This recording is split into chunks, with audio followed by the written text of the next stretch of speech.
nắng nên chúa khơi muôn nạp bố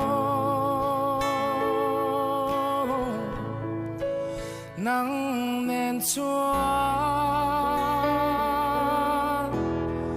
anh tiếng bố ý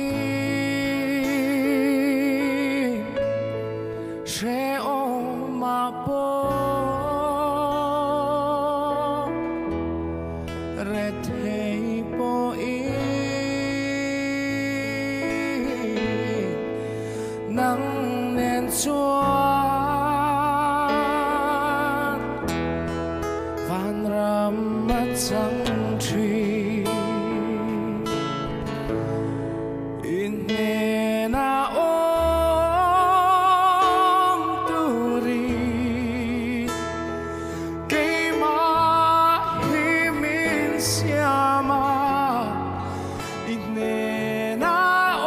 ôm tu ri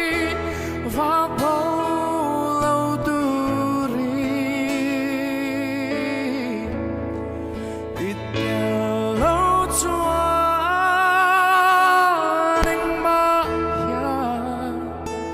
mình đi lấy thấy lo về cái phẩm kim na